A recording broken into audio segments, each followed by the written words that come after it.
Assalamualaikum warahmatullahi wabarakatuh. Alhamdulillah, wassalatu wassalamu ala Rasulillah Muhammad bin Abdullah wa ala alihi wa sahbihi wa man walah wa ba'du. Para penonton, para ibu ayah, anak-anak yang dikasihi oleh Allah, alhamdulillah, syukur kepada Allah, hari yang mubarakah, hari Jumaat, hari yang disebutkan Sayyidul Ayyam, hari yang Allah Subhanahu wa taala janjikan dengan dikabulkan doa dan amal, dilipat gandakan ganjaran oleh Allah Subhanahu wa taala. Alhamdulillah, Allah beri rezeki kepada kita dengan nikmat umur, nikmat kesihatan, nikmat ilmu yang diberikan oleh Allah. Mudah-mudahan Allah Subhanahu wa taala menambah akan nikmat ini sehingga kita menjadi abdan syakura, hamba yang bersyukur kepada Allah Subhanahu wa taala. Jadi sebagaimana yang telah pun kita aturkan temu janji kita bersama di dalam program perbahasan perbicaraan tentang sirah an-nabawiyah, insya-Allah, yang telah pun kita mulakan pada minggu yang lalu, baru pertama kali ya. Minggu lalu kita baru mula. Awalnya kita membicarakan tentang apakah itu sirah dan juga apakah itu sejarah dan apakah kepentingannya dan kenapa kita mesti mempelajari kepada sirah. Ya, ini sirah merujuk kepada sirah an-nabawiyah, sebab sirah ini memang dinisbahkan kepada kehidupan kehidupan dan juga daripada keadaan diri Nabi kita Muhammad sallallahu alaihi wasallam. Oleh kerana itu, ianya adalah merupakan perkara yang sangat penting, bahkan ianya adalah merupakan sumber ilmu, kerana Nabi SAW adalah sumber, yakni sumber pemahaman Al-Quran, kerana Nabi SAW adalah merupakan daripada praktikal Al-Quran. Nabi SAW adalah sumber yang jelas daripada hadis. Nabi SAW adalah sumber kehidupan yang disebutkan sebagai rahmatan lil alamin. Jadi apabila kita dah bahaskan itu semua dan juga kita tahu kepentingannya dan juga apakah dia punya kesan dalam kehidupan orang yang kenal, maka dia akan cinta, dengan cinta itu akan ittiba' dan ikut kepada Nabi SAW.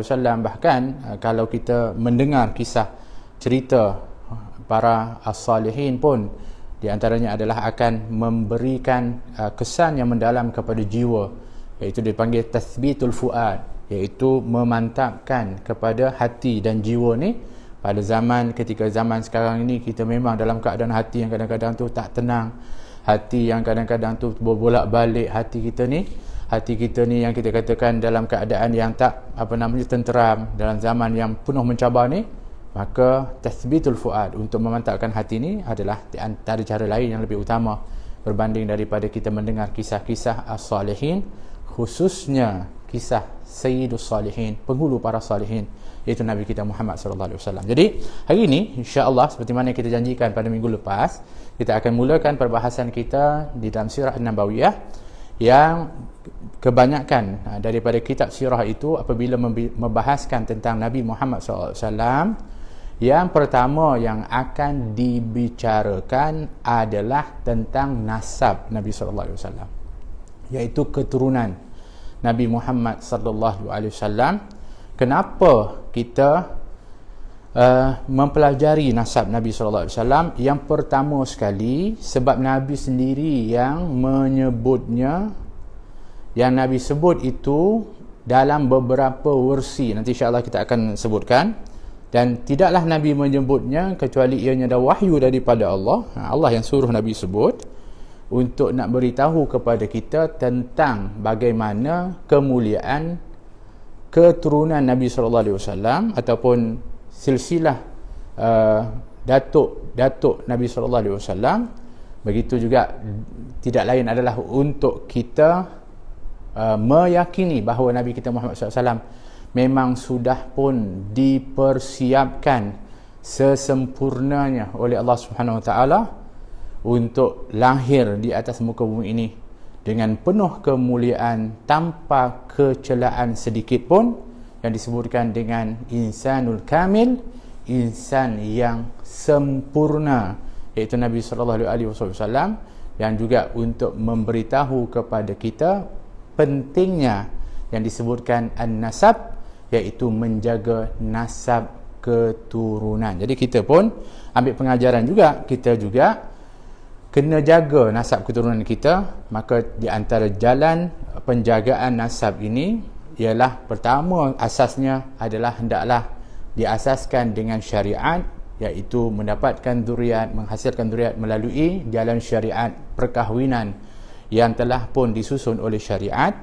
Bagi yang keduanya adalah dengan mentarbiah dan mendidik diri dan keluarga dengan akhlak, dengan asas syariat yang benar, dan juga sentiasa mendoakan kepada keturunan kita sebagaimana yang telah diajarkan dalam Al-Quran, Rabbana hab lana min azwajina wa dhurriyyatina qurrata a'yun waj'alna lil muttaqina imama. Sikitlah mukaddimah tu kan, tak masuk-masuk lagi ni tapi mukaddimah untuk apa, kadang-kadang tu ia sangat memberi kesan untuk kita tahu kenapa. Baik, jadi apabila kita sebut tentang nasabus syarif ataupun keturunan yang mulia ini, iaitu keturunan Nabi Muhammad SAW, ini yang tercatat di papan hitam ni sebenarnya adalah apa yang disebutkan sendiri oleh Nabi SAW. Nabi sendiri yang sebutkan satu persatu ketika Nabi mengatakan, Ana Muhammad bin Abdullah bin Abdul Muttalib bin Hashim bin Abdul Manaf bin Qusay bin Kilab bin Murrah bin Ka'ab bin Lu'ay bin Ghalib bin Fihir bin Malik bin Nadar bin Kinanah bin Huzaimah bin Mudrikah bin Ilyas bin Mudar bin Nizar bin Ma'ad bin Adnan. Nabi sendiri sebut satu persatu, Nabi sebut sampai kepada Adnan. Ini hadis sahih yang tak diragui akan kebenaran nasab ini kerana telah disebutkan oleh Nabi SAW. Ya, baik. Jadi ini adalah yang datuk-datuk Nabi yang disebut oleh Rasulullah SAW. Baik.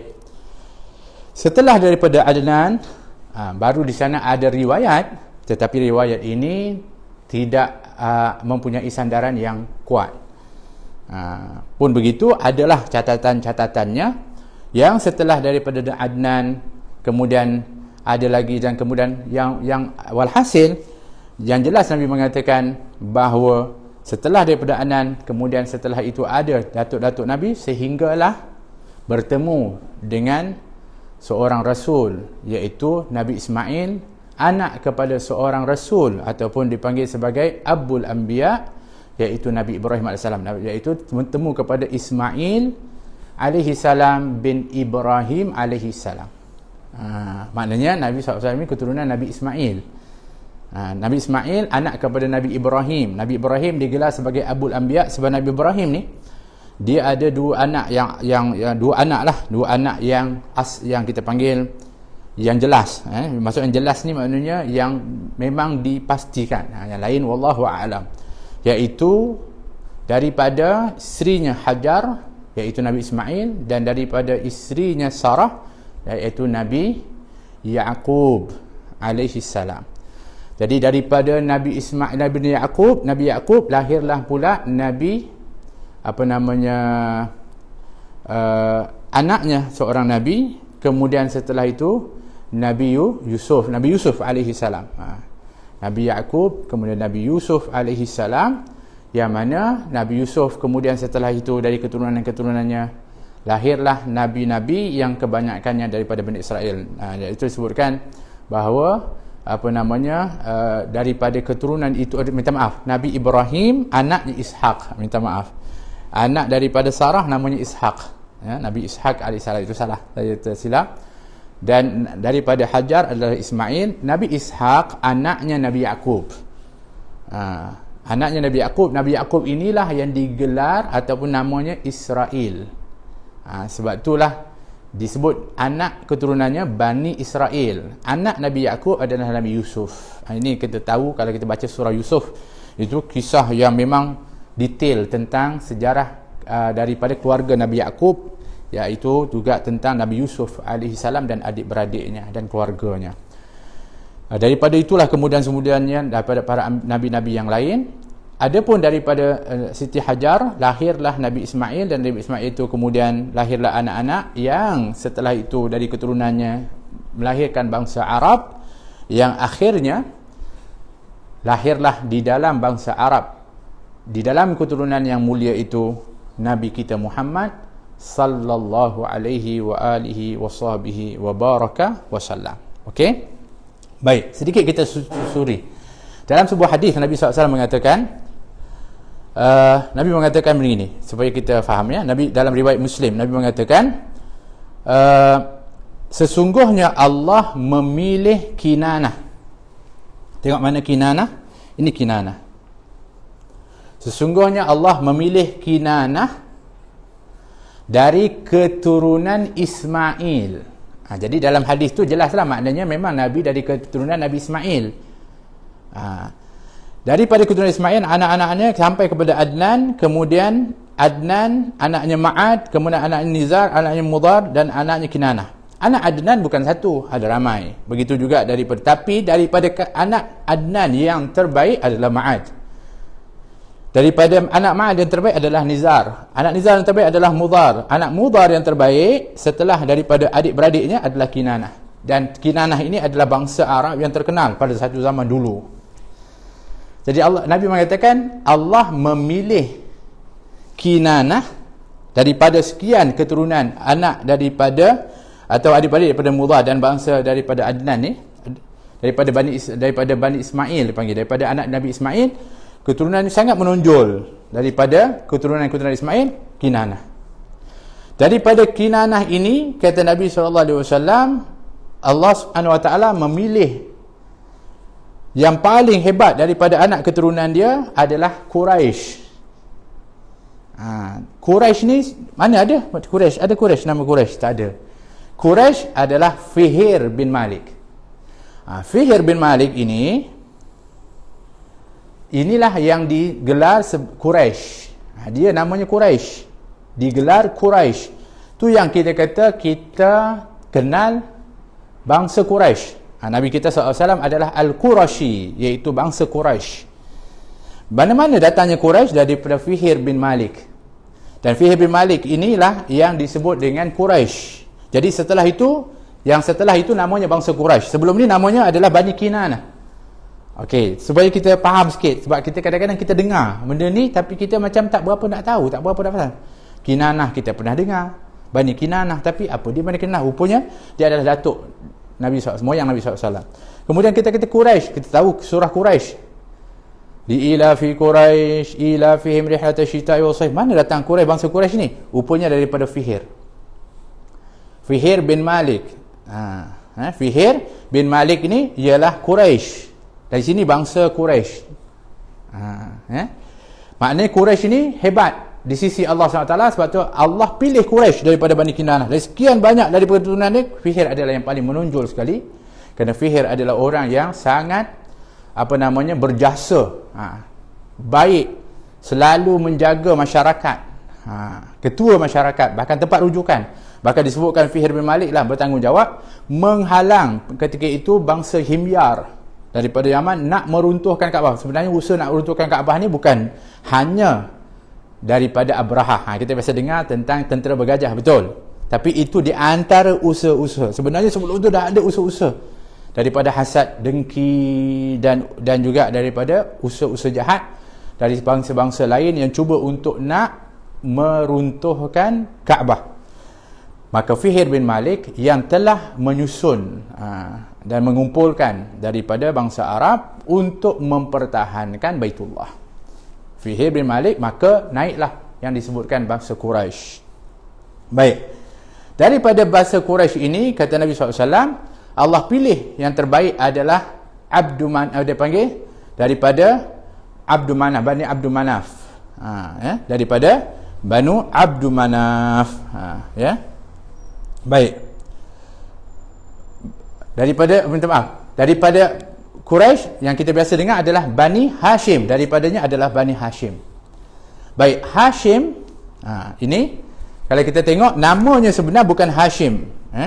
Nama sebenar Hashim ini disebutkan dengan Amru ataupun Amr. Nama sebenar ni Hashim adalah Amr. Amru. Tapi kenapa nama dia jadi Hashim? Salah satu dari sebabnya kerana apabila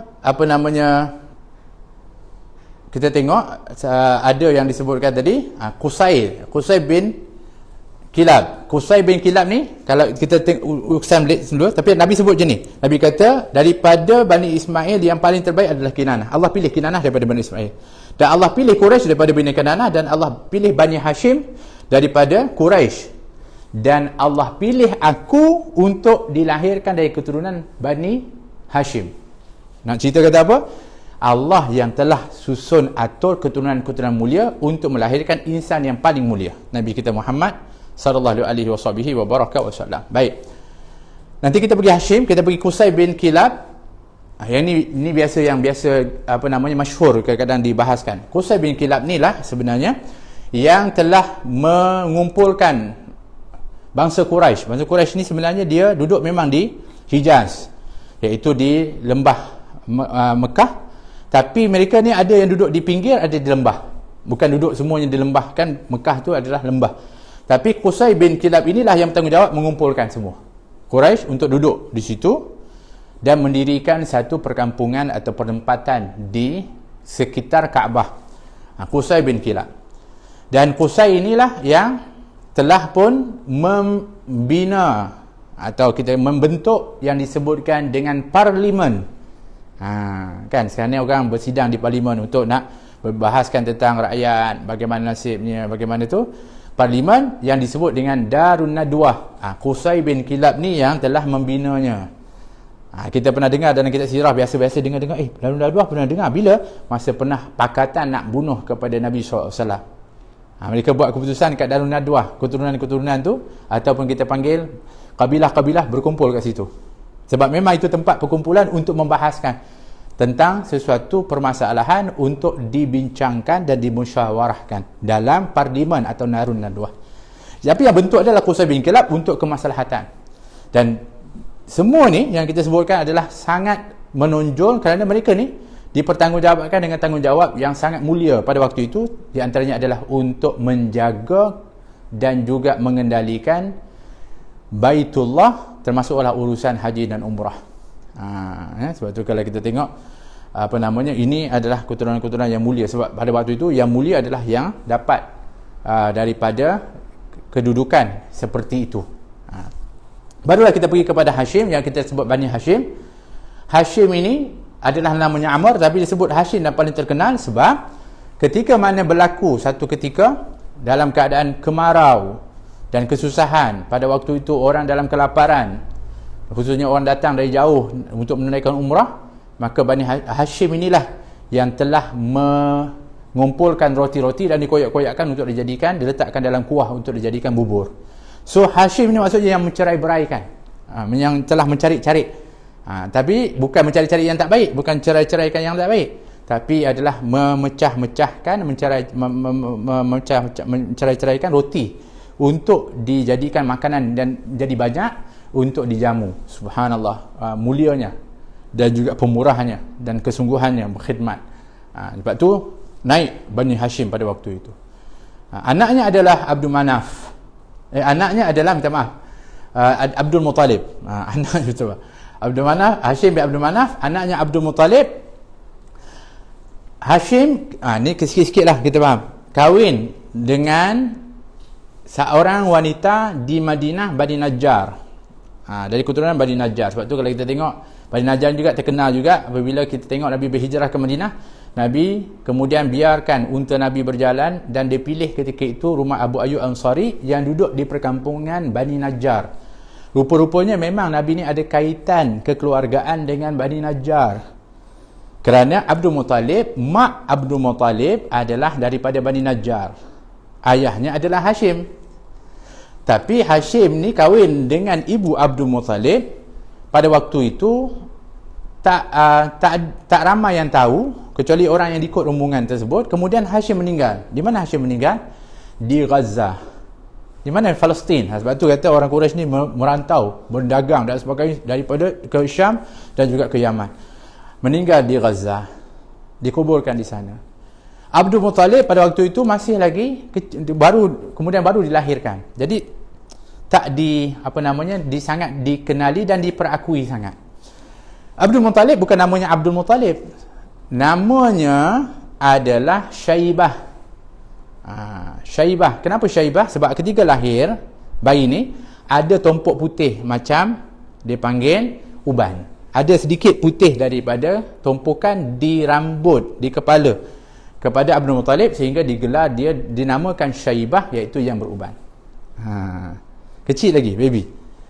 Tadi macam mana dapat nama Abdul Muttalib? Sebab Hashim ni ada saudara nama Muttalib, dan Muttalib inilah yang kemudiannya telah setelah meninggalnya Hashim, dia yang mengendalikan urusan Baitullah dan juga Mekah. Dan dia mendengar bahawa Hashim ni ada anak namanya Syaibah di Madinah. Dia bawa, dan Syaibah, Abdul Muttalib sangat berkhidmat, menolong, membantu, sehingga orang menyangka, sebab orang tak berapa tahu bahawa ini adalah merupakan anak Hashim. Dia kata ini adalah hamba kepada Muttalib, Abdul Muttalib.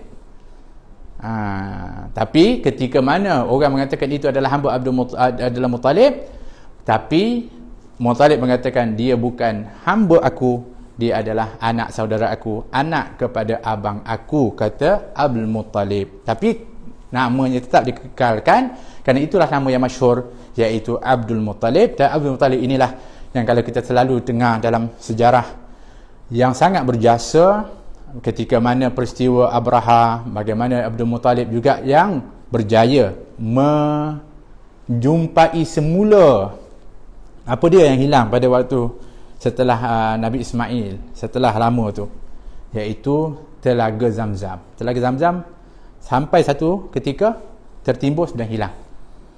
Tak tahu di mana, orang tak dapat kesan dan tak dapat untuk nak gunakan daripada Telaga Zamzam. Biasa dulu mereka gunakan satu telaga yang pernah didirikan oleh, kalau tak salah saya, Fihir, ya. Dia pernah menggali telaga di dekat Arafah. Kalau sekarang yang orang wukuf tu, ada satu telaga di situ. Tapi Zamzam masa tu dah tak jumpa lagi. Abdul Muttalib yang telah diberikan mimpi oleh Allah akan tempat Zamzam, yang akhirnya Abdul Muttalib pun, kita panggil apa, korek telaga tersebut, dan memancarlah air, kemudian dikumpulkan Zamzam, yang ini kumpulkan Zamzam ni maknanya dikumpulkan, kumpul. Orang datang kumpul. Maka pada awal ketika mana orang akan anggap dia ni sebagai hamba, orang ni anggap sebagai dia ni anak suruhan, tapi Allah nak naikkan kedudukan dia, kerana daripada sulbi dia akan lahir seorang lelaki yang akan melahirkan seorang rasul dan insan yang paling mulia. Maka Allah menaikkan kedudukan darjatnya, Allah kurniakan mimpi untuk mengetahui Telaga Zamzam, iaitu Abdul Muttalib. Ya?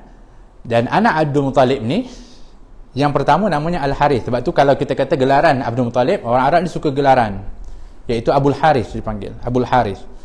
Awalnya ada seorang anak, kemudian setelah itu dia berdoa, bernazar di depan Kaabah, aku nak, kalau aku dikurniakan 10 anak, sebab aku nak supaya mereka dapat khidmat, semua dapat khidmat kepada Baitullah, dapat kerja demi, aku akan korbankan salah seorang daripadanya. Itu nazar Abdul Muttalib. Pelik-pelik nazar orang dulu ni, kan? Kadang-kadang mereka terlalu nak sangat, kadang-kadang terlepas nazar, tapi ialah nazar wajib untuk dilaksanakan pada zaman itu khususnya. Maka Abdul Muttalib mendapat 10 anak, termasuk salah seorangnya adalah Abdullah. Dan di antara 10 anak itu, Abdullah adalah yang paling baik, yang paling disayangi, bukan hanya oleh Abdul Muttalib, tapi seluruh penduduk Mekah, kerana adab, kerana akhlak, kerana kemuliaan, kerana kecantikan. Subhanallah, namanya Abdullah. Dia ada 10 anak, nazarnya nak kena laksanakan. Allah, macam mana ni? Sudah. Akhirnya nak tak nak kena laksanakan. Jadi nak buat macam mana? Undi 10 anak nama. 10 nama tarik. Naik nama Abdullah. Siapa yang nak dipatutnya dikorbankan? Abdullah, ayahnya Nabi Muhammad SAW.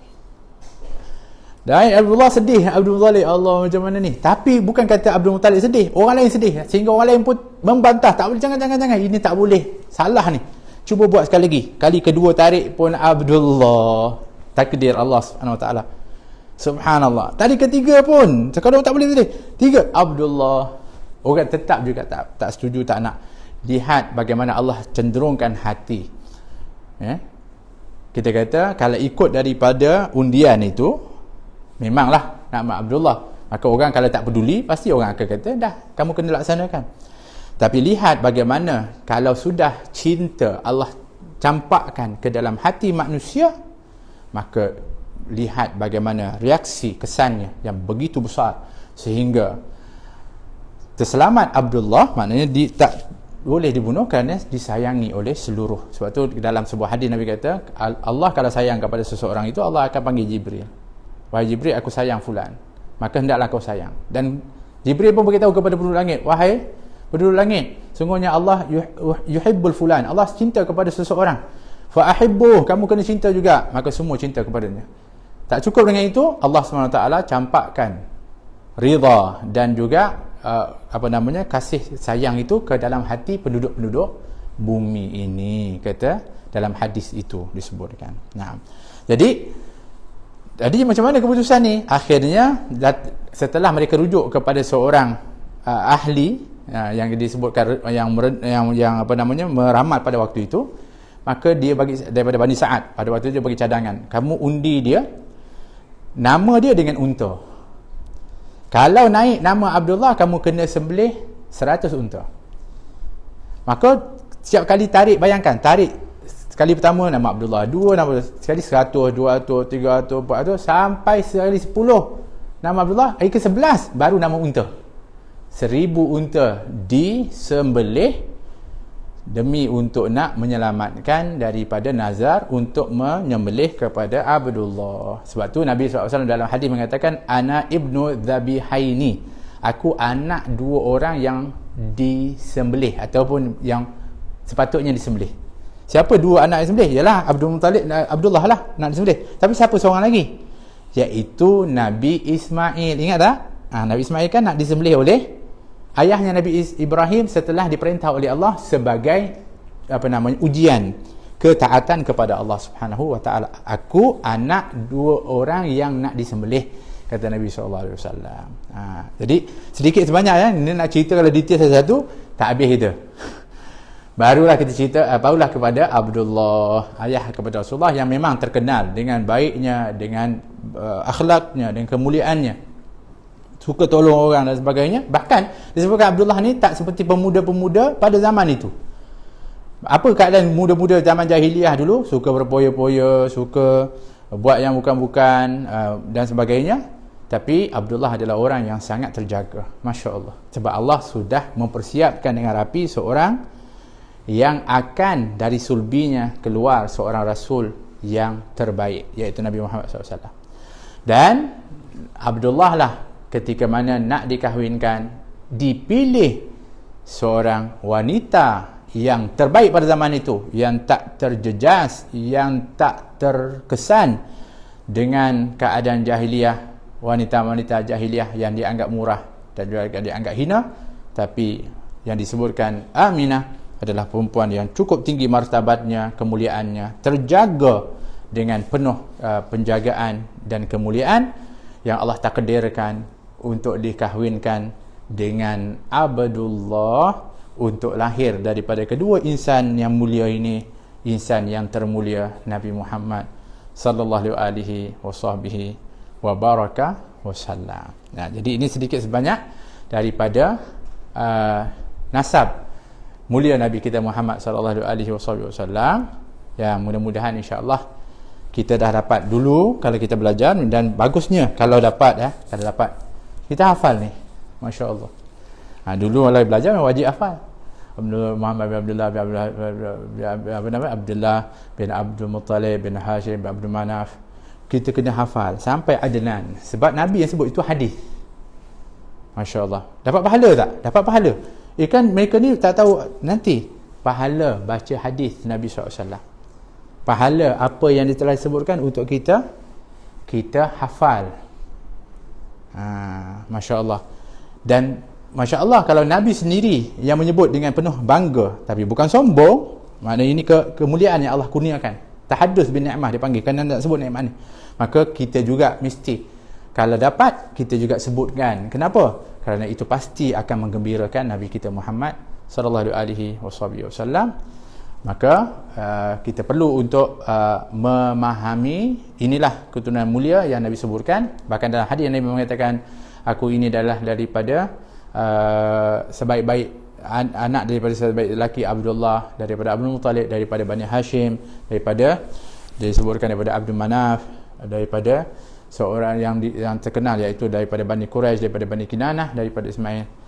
Nabi mengatakan, dan aku adalah yang terbaik daripada anak Adam, ana sayyidu walad Adam wala fakhar. Aku adalah, sehingga sampai Nabi Adam pun sebenarnya keturunan Nabi adalah sangat mulia, kemuliaan demi kemuliaan demi kemuliaan, sehinggalah Nabi Adam alaihi salam, insan yang mulia sebagai Abul Bashar, Nabi mengatakan aku adalah penghulu kepada anak Adam, dan Nabi mengatakan di hujungnya wala fakhar, tapi aku tak sombong. Jangan kita okey, alhamdulillah mungkin ada di antara kita ialah keturunannya mulia, baik, masya-Allah, anak kepada orang yang mulia, cucu kepada orang yang mulia, mungkin daripada tok guru, daripada ahli ilmu, ilmuwan, orang yang berjasa dalam masyarakat, datuk, Tan Sri dan sebagainya, bagus, keturunan yang baik insya-Allah, mudah-mudahan.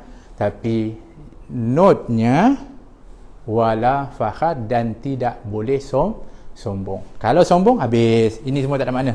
Adanya tak ada makna apa pun kalau kita keturunan baik pun tapi sombong, tak ada makna yang itu. Tapi hendaklah kita itu bersyukur, bahkan menjadi motivasi kepada kita juga nak meneruskan kemuliaan, kebaikan yang pernah dilakukan oleh datuk nenek kita yang terdahulu. Ini adalah yang penting untuk kita mengenal kepada nasab, khususnya nasab Nabi kita Muhammad sallallahu alaihi wasallam. Jadi mudah-mudahan insya-Allah dapatlah kita hari ini membahaskan tentang perkara itu. Mungkin ada apa-apa yang mungkin kita nak bincangkan.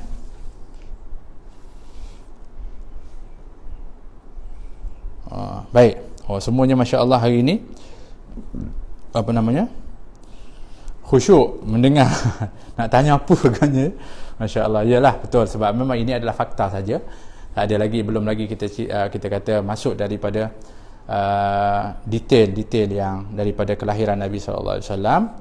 Jadi insya-Allah pada minggu yang akan datang, setelah kita dah bahaskan ni, alhamdulillah, jadi bahkan ada para ulama, ya, kita kata ada yang mengatakan dengan menghafal nasab ini ada kelebihan, dapat kelebihan pula. Ada ulama mengatakan begitu. Di antaranya insya-Allah, mudah-mudahan dengan menyebutnya, kerana ini adalah disebut dalam hadis Nabi SAW dari lidah yang mulia, mudah-mudahan insya-Allah juga akan membawa kebaikan kepada seseorang yang menghafal. Masya-Allah, ada. Sebab apa yang ada daripada Rasulullah itu datang daripada wahyu, dan sudah tentulah ianya mempunyai kelebihan-kelebihan. Maka itu yang disebutkan oleh sebahagian para ulama tentang nasab Nabi kita Muhammad SAW yang mulia. Kemudian di antara juga yang kita akan bahaskan insya-Allah setelah ini, iaitu pada minggu hadapan, adalah tentang kelahiran Nabi kita Muhammad SAW. Saya sebenarnya nak bahas tentang nama Nabi kita Muhammad SAW, tapi sebenarnya dalam kitab tu nanti insya-Allah dia ada dalam bab khusus tentang nama-nama Nabi Muhammad. Nama-nama Nabi Muhammad ni banyak. Bahkan kalau kita tengok sampai usul-usul para ulama melihat nama Nabi Muhammad, sampai ada yang mencapai 500 nama, ada yang mencapai 1000 nama. Kenapa banyaknya nama Nabi Muhammad SAW ini? Sebab kaidahnya menyebutkan kathratul asma' tadullu ala syarafil musamma, iaitu banyaknya nama-nama kepada sesuatu itu adalah melambangkan kepada kemuliaan yang dinamakan. Macam Al-Quran. Quran ada banyak nama tak? Banyak nama Quran. Al-Quran, Al-Kitab, An-Nur, Al-Furqan, kan? Lagi apa? Al-Hikmah. Lagi di antaranya banyak nama Al-Quran saja, masya-Allah. Dzalikal kitabu la raiba fi, Al-Kitab iaitu Al-Quran. An-Nur juga Al-Quran disebutkan. Al-Hikmah juga ada disebutkan Al-Quran. Masya-Allah. Al-Furqan disebutkan. Sekian banyak untuk menunjukkan kemuliaan yang dinamakan. Begitu Nabi kita SAW. Bahkan dalam hadis yang sahih, Nabi mengatakan ana Muhammad, ana Ahmad, ana Al-Mahi. Ada lagi nama Nabi sebutkan. Jadi memang Nabi SAW menyebutkan nama-nama Nabi Muhammad SAW. Saya nak sebutkan tentang nama Nabi Muhammad ni sebab apa? Sebab ada orang tanya mungkin, bukankah di dalam Al-Quran ketika Allah SWT sebutkan kepada Nabi Musa ataupun Nabi Isa bahawa yang akan diutuskan nanti adalah namanya Ahmad. Ya'ti min ba'di ismuhu Ahmad dalam surah As-Saff tu. Yang akan datang setelah aku, kata Nabi Isa, seorang Nabi bernama Ahmad. So yang ini yang nanti takut orang salah faham. Oh, rupanya Nabi terakhir tu Ahmad, bukan Muhammad. Tu yang jadi ada satu ajaran sesat. Bahkan ada di Malaysia ni. Kena hati-hati, kena tahu ni. Sebab apa? Takut-takut kita pula tak tahu benda ni, terikut. Sebab macam betul juga. Sekarang ada ajaran sesat namanya Qadiani. Sebab pengasas dia adalah namanya Ahmad. Mirza Ghulam Ahmad. Ahmad nama dia. Jadi dia kata, oh dia Nabi sebab nama dia Ahmad. Al-Quran kata yang akan diutuskan akhir nanti adalah Ahmad. Muhammad betul Nabi, tapi dia bukan akhir. Akhir namanya Ahmad. La haula wala quwwata. Sedangkan Ahmad itu adalah Nabi Muhammad. Bahkan disebutkan oleh Imam Suyuti dalam Fathul Bari, bahkan dalam Tarikh Dimishq disebutkan bahawa kenapa disebut nama Ahmad dulu. Sebab kitab-kitab terdahulu memang Allah sebut nama Nabi Muhammad ini dengan Ahmad. Ahmad adalah orang yang sangat terpuji. Orang yang sangat terpuji namanya Ahmad. Tetapi Muhammad orang yang sangat yang banyak memuji. Disebutkan orang yang Ahmad orang yang sangat atau orang yang banyak memuji. Muhammad orang yang sangat terpuji. Jadi maknanya sebelum Nabi SAW ini lahir, memang dalam kitab-kitab itu disebutkan Ahmad. Tapi setelah dilahirkan dinamakan Muhammad oleh datuk Nabi Muhammad, Abdul Muttalib. Orang tanya kepada Abdul Muttalib, Ibn Abbas riwayatkan dalam hadis, kenapa kamu namakan dia Muhammad, tak nama seperti atuk-atuk dia yang lain? Nama Muhammad ni tak berapa tak jarang. Dulu pernah sebenarnya setelah dalam kitab-kitab sebutkan nama Muhammad ni, memang ada usaha-usaha nak namakan anak-anak tu supaya kalau inilah dia yang Nabi yang terakhir, tapi gagal. Bahkan dia mengatakan apabila dinamakan meninggal. Kerana Allah memang nak memilih insan khusus, iaitu Muhammad SAW. Tapi ketika Abdul Muttalib namakan, orang tanya, dia kata supaya dia orang memujinya, ada yang di langit iaitu Allah SWT, dan penduduk langit memujinya, dan penduduk juga di penduduk bumi juga akan memujinya, iaitu Muhammad sallallahu alaihi wasallam. Itu salah satu sebab jawapan daripada Abdul Muttalib. Sedangkan sebenarnya dia telah diilhamkan oleh Allah Subhanahu Wa Taala dengan takdir ilahiyah, memang sebenarnya untuk dinamakan dengan nama Muhammad sallallahu alaihi wasallam. Jadi Ahmad itu adalah nama Nabi Muhammad sallallahu alaihi wasallam. Jadi jangan confuse pula. Ini mana satu Ahmad ke Muhammad?